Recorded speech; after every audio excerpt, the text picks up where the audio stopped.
Geraldo Batista tinha a bola em suas mãos. A marca do pênalti estava bem à sua frente. Era marcar o gol e comemorar o título de campeão. Era um momento tão aguardado, ser o herói da conquista. Ele colocou a bola no chão e tomou distância. Quando ia começar a correr, uma dor intensa no peito o fez abraçar a si mesmo e ele caiu no mesmo lugar. As vozes desesperadas de seus amigos foram ficando longe enquanto ele atravessava um túnel escuro. Então, de repente, ele entrou em um modo de existência completamente diferente de tudo que ele tinha vivenciado na Terra.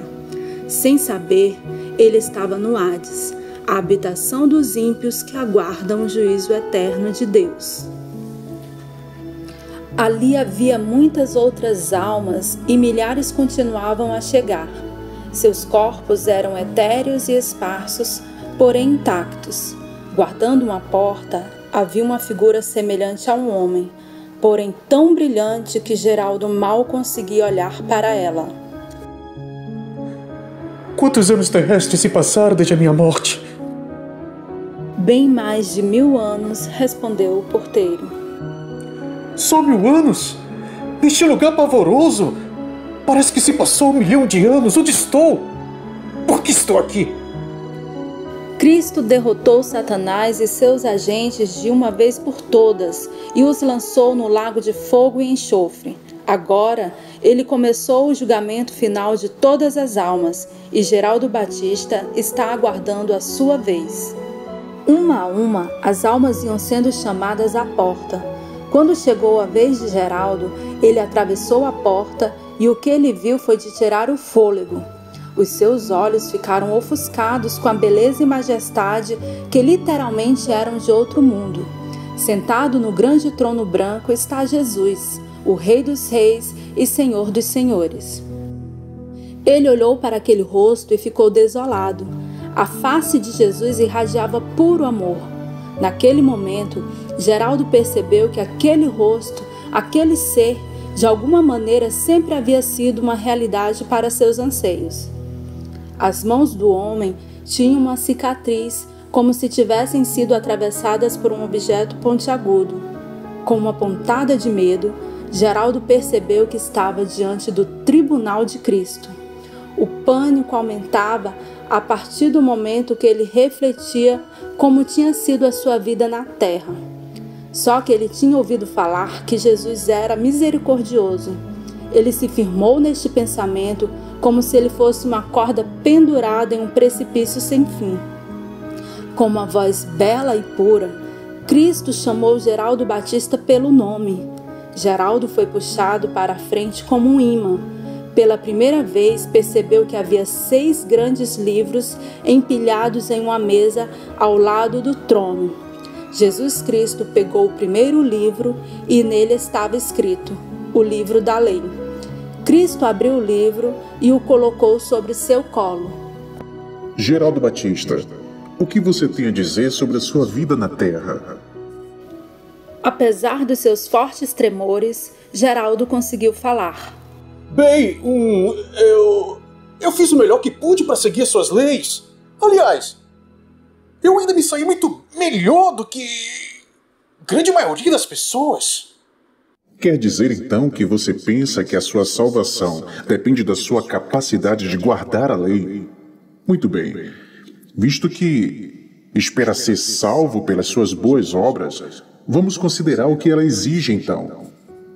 Repassando o livro, Cristo reviu em voz alta cada ponto da lei e depois olhou para Geraldo. Você cumpriu todas estas coisas? Bem, é claro que eu não fiz tudo perfeitamente. Mesmo assim, eu acho que as coisas boas até que superam as coisas más que eu fiz. Sinto muito, Geraldo, mas isso não é o suficiente. Se você basear sua salvação na lei, você precisa guardar toda a lei sem tropeçar em um ponto sequer. Mas, Senhor, isso é impossível. Ninguém é perfeito, exceto o Senhor. E, no geral, creio que conquistei pontos suficientes para ser chamado de um bom homem. Amado Geraldo, estas leis não são maneiras de conquistar seu próprio mérito. Ninguém pode conquistar a salvação pela guarda da lei. A salvação é um dom gratuito a todos que me amam. A lei descreve o que Deus desejou que a humanidade fosse, como Adão e Eva foram antes de pecarem. Somente todos que obedecem perfeitamente todas as leis são aptos para morarem no céu. Mas se for assim, ninguém poderá morar no céu! Pois está escrito, todos pecaram e destituídos estão da glória de Deus. Você está corretíssimo. É por isso que eu morri por você. Eu nunca pequei, e eu levei sobre mim o castigo de seu pecado para libertá-lo dele. Mas se o Senhor sabia que não seríamos capazes de cumprir a lei, por que o Senhor a impôs sobre nós? A lei era a sua ferramenta de diagnóstico, um padrão com o qual vocês poderiam se comparar. Este padrão de perfeição estava lá para mostrar para vocês o quanto foram afetados pela enfermidade do pecado. Vocês precisariam, primeiramente, aceitar este diagnóstico para só depois poder aceitar o remédio que eu ofereceria. Só que ao invés de vocês usarem a lei para diagnóstico, vocês tentaram fazer dela a cura, e tudo que conseguiram foi espalhar mais a infecção. Cristo, então, fechou o livro da lei e apanhou o volume seguinte, o livro das obras de Geraldo Batista. Enquanto ele abria este livro, os tremores de Geraldo começaram a diminuir. Ele havia feito muitas boas obras e se sentia bastante seguro de que o Senhor ficaria impressionado com elas. Bem, está escrito aqui que você doou 10 mil reais para sua igreja construir um novo templo. Ah, é verdade! É verdade! Eu mesmo dei o exemplo ao ser o primeiro a dar minha contribuição. É verdade. Aqui diz que você foi o primeiro a vir à frente quando a campanha de levantamento de recursos foi anunciada. Você fez um pequeno discurso contando quanto estava doando e fez o seu cheque bem na frente de toda a igreja. É verdade! Eu fiz isso!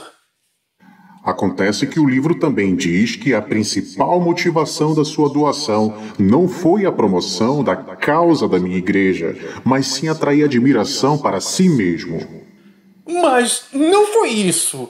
Mesmo assim, eu fiz muitas outras coisas boas. Por exemplo, eu fui diácono da minha igreja, eu de vez em quando dava aulas na escola bíblica, eu nunca faltava nos cultos, eu ia até no Tadel da terça-feira. Eu raramente me distraía na hora da pregação e cheguei a contribuir com metade do valor para a ampliação da salinha das crianças. Geraldo se calou, pois percebeu que era inútil tentar discutir com Cristo. Sim, é mesmo. Todas estas coisas estão registradas aqui, mas também está registrado que você deixava claro que todas estas obras deveriam ficar visíveis para os outros. Mas o Senhor não disse que deixássemos a nossa luz brilhar diante dos homens para que eles pudessem ver as nossas boas obras e pudessem glorificar ao Senhor?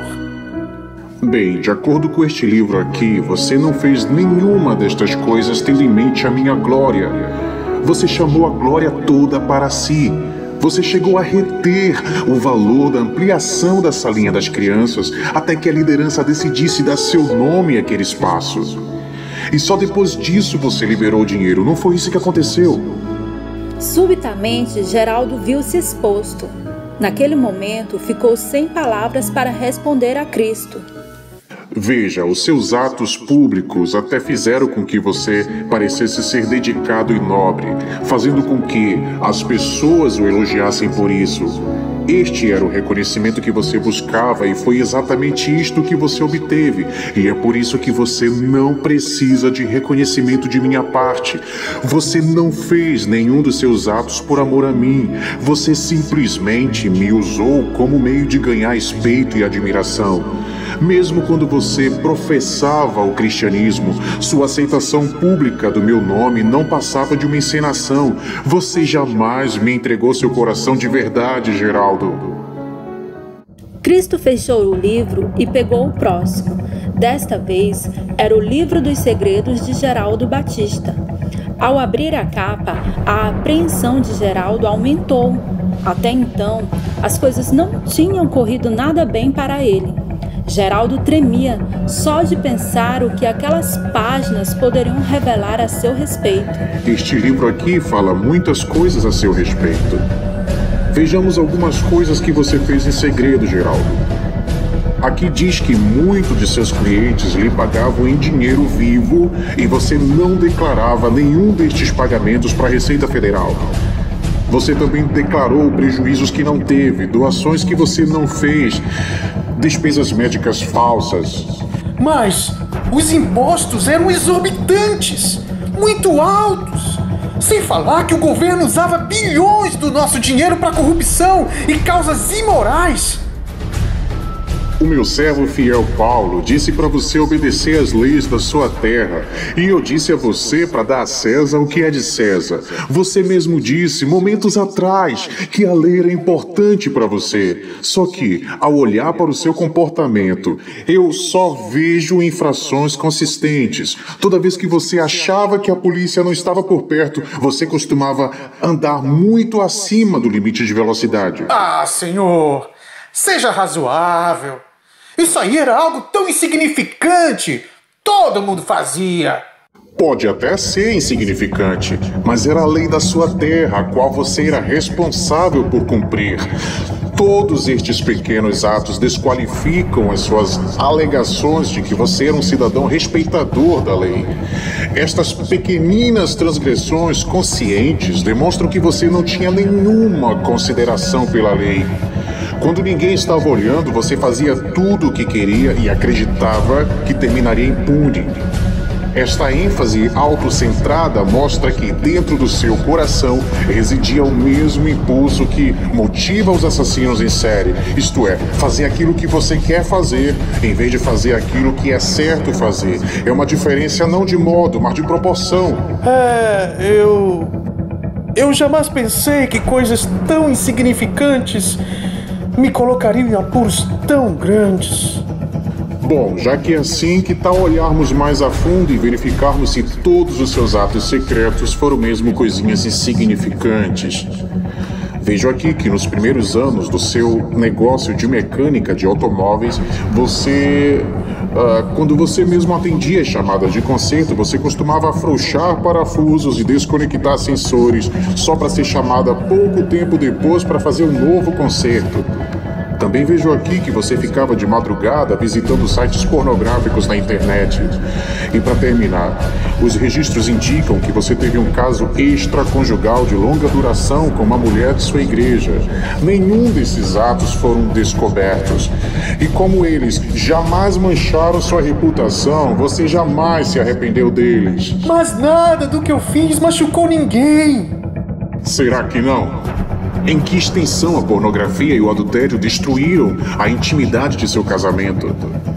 E quanto será que as adulterações dos carros que você atendeu custaram para famílias que estavam passando por dificuldades?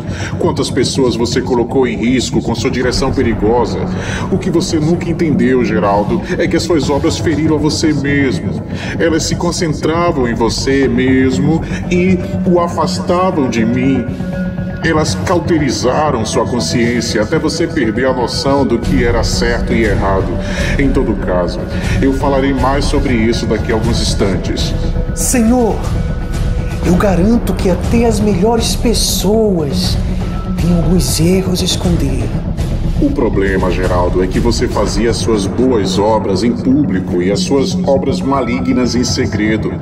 Você deveria ter feito de forma diferente, deveria ter feito as suas boas obras em segredo para que seu galardão fosse as minhas riquezas, em vez de ser o louvor dos homens. E deveria ter confessado e se arrependido publicamente das suas obras malignas em alto e com som.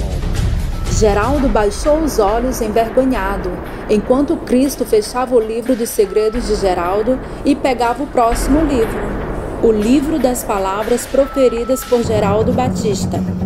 Eu vejo duas categorias de palavras neste livro, Geraldo. Aquelas que refletiam a atitude do seu coração e aquelas que a ocultavam. As duas categorias são às vezes equivalentes. Por exemplo, quando você foi empregado, você bajulou seu supervisor numa reunião de revisão salarial e depois, no mesmo dia, na hora do almoço, você disse aos seus companheiros de trabalho que ele era tão idiota que, caso precisasse falar alguma coisa, ele nem saberia como se expressar. Mas aquilo não passou de uma brincadeira, Senhor. Você raramente lê a sua Bíblia. Mesmo assim, costuma citar uma lista de versículos que você decorou só para impressionar os membros da igreja. Você lecionava na escola bíblica sobre pureza no casamento, ao mesmo tempo que estava envolvido com outra mulher.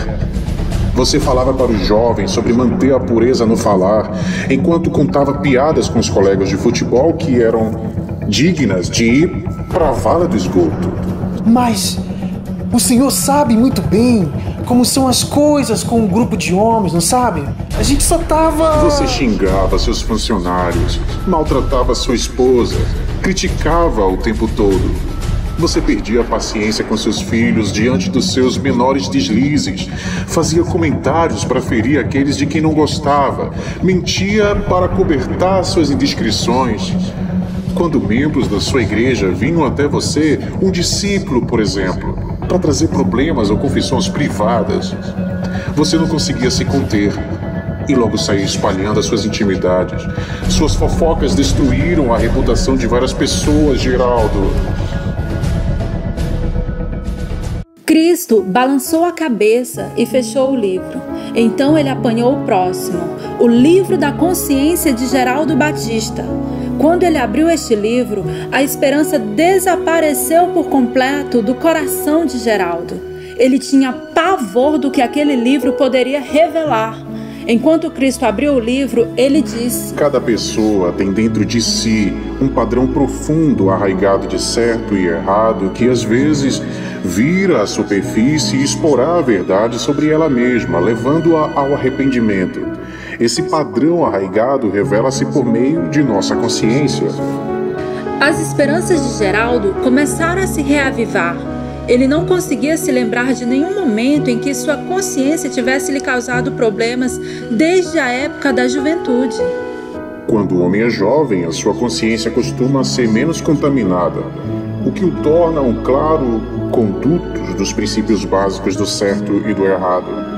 Quando a consciência fala com tamanha clareza, o jovem normalmente reconhece quando ele agiu de forma errada. Vamos abrir este livro e ver o que a sua consciência fez por você. Estou pronto. Cristo abriu a primeira página. Estou vendo aqui que um dia você matou aula e foi tomar banho de rio. Naquele dia você mentiu para sua mãe sobre onde você havia ido. Você perdeu uma noite de sono pela culpa do ato e também por ter mentido para sua mãe, mas aí semanas depois você repetiu o mesmo ato. Depois de fazer isso mais algumas vezes, você sufocou a voz da consciência até que ela passou a não incomodá-lo mais. E daquele momento em diante, seu comportamento e suas mentiras secretas passaram a acontecer sem maiores problemas. Geraldo voltou a sentir que aquela vergonha muito esquecida voltou a recair sobre acontecimentos da sua vida. Sua consciência conseguiu vir à tona quando você começou o seu caso secreto. Se você tivesse atentado para todos os seus alertas, a culpa pelo seu pecado poderia ter levado você a tomar um rumo completamente diferente na sua vida. Porém, àquela altura, sua consciência estava tão atrofiada que foi natural para você se fechar para o que ela dizia. Por fim, ela não incomodava você.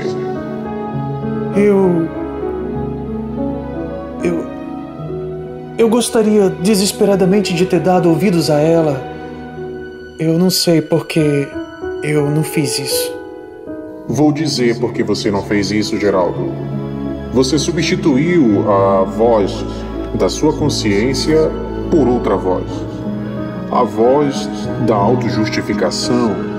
Aquela voz o convencia de que tanto as suas fugas para a pornografia quanto o seu caso extraconjugal secreto era justificado porque você sentia que a sua esposa havia perdido a beleza da juventude e que tinha o direito de procurar o que havia perdido em outro lugar.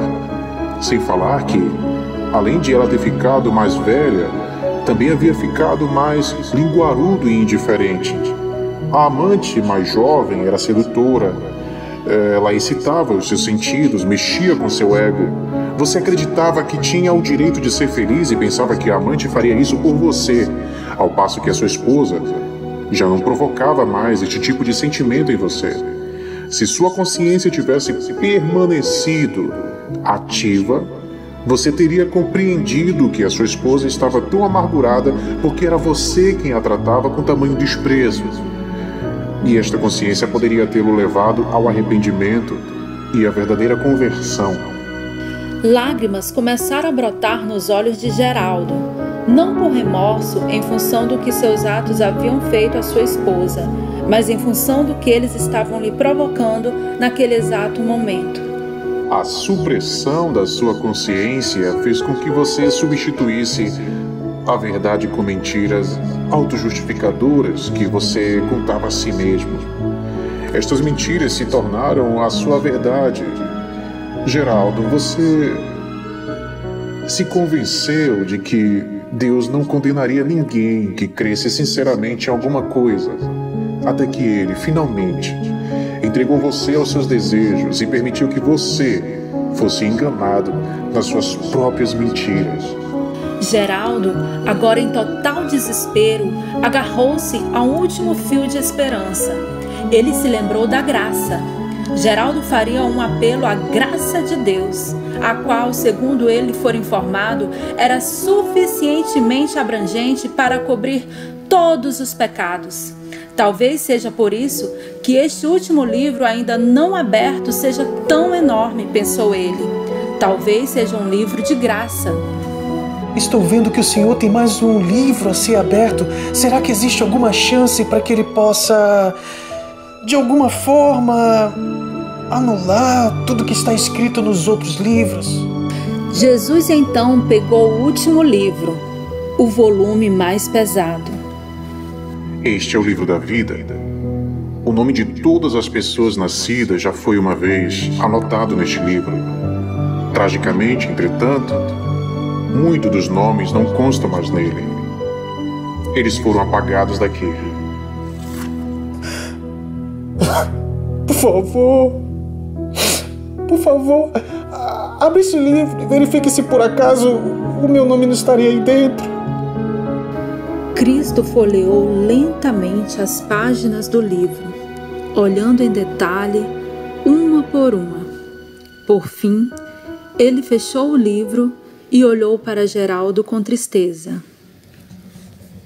Sinto lhe informar, Geraldo, mas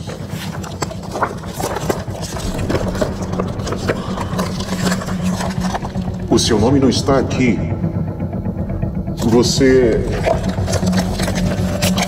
Você não pertence a mim. Preciso bani-lo da minha presença para todo sempre. Mas, senhor, está se esquecendo do que eu fiz pelo senhor, lembra? Eu fui diácono, fui professor da escola bíblica, eu não faltava os cultos, eu dei dinheiro para sua obra. Com certeza isto deve valer alguma coisa, deve valer. Geraldo, como os livros já demonstraram, você só fazia as coisas visíveis que trazia louvor para si mesmo. Só que você nunca deu de comer a uma pessoa faminta. Você nunca foi visitar um presidiário. Em tempo algum você se sentou com um amigo enfermo. Tampouco deu roupas a alguma família carente, muito menos parou para ajudar um motorista com dificuldades à beira da estrada. Tudo que você fazia era para proveito próprio e nada era por amor aos outros. Você não pode me amar se não ama o próximo. E você nunca me amou, Geraldo. Mesmo vestindo meu nome, você não era nada mais que um impostor. Você usava as palavras certas, mas o seu coração pertencia a você mesmo. Mas então como é que fica a sua graça? O senhor não pode demonstrar a sua graça comigo? Minha graça sempre esteve à sua disposição, Geraldo. Tudo o que você precisava fazer era depositar sua confiança em mim e fazer de mim o senhor da sua vida. Se tivesse feito isso, minha graça teria coberto todos os seus pecados e as suas falhas gratuitamente. A verdade é que você jamais se rendeu, nem permitiu que eu entrasse em seu coração. Sendo assim, você jamais me conheceu. E eu jamais o conheci. Por favor, Senhor, por favor. Eu sei que Tu és o Senhor e eu pequei. Dá-me mais uma chance. Dá mais uma chance, por favor. Por favor. Por favor, Senhor, me dá mais uma chance.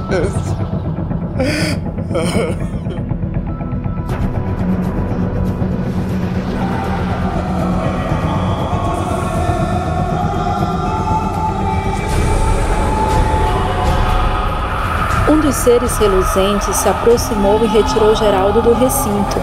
Ele chorou amargamente enquanto olhava pela última vez para o rosto daquele que teria significado a alegria eterna por toda a eternidade. Um rosto para o qual ele jamais voltaria a contemplar, exceto nesta hora de profunda tristeza e amargura.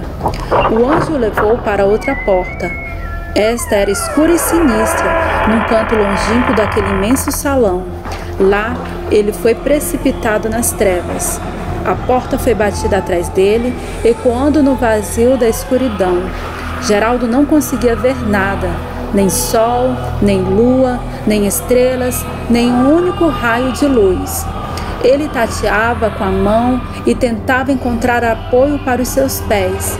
Ainda assim, não havia onde se firmar. Embora ele não tivesse mais peso, Geraldo tinha a sensação de estar caindo em meio à escuridão. Sem sentir outra presença além de si mesmo, Geraldo clamava no vazio. Mas a sua voz parecia ser engolida pelas densas trevas externas. Ele não ouvia nada além do som horripilante do próprio choro. Ele está isolado de toda a humanidade e assim ficará por toda a eternidade. Geraldo havia vivido para si mesmo. Ele havia feito de si mesmo o ser mais importante da sua própria existência. Agora, na morte, ele havia recebido exatamente o que mais desejava: a companhia única e exclusiva de si mesmo e de ninguém mais para todo sempre. Muitas eras se passaram e Geraldo Batista havia se transformado num ser sub-humano, tornando-se nada além do que uma fome perpétua e um lamento incessante. Por toda a eternidade, ele haveria de se contorcer em um lago de fogo e enxofre, e o seu tormento jamais passaria. Ele jamais se recuperaria daquela situação final. Nunca mais voltaria a ter esperança.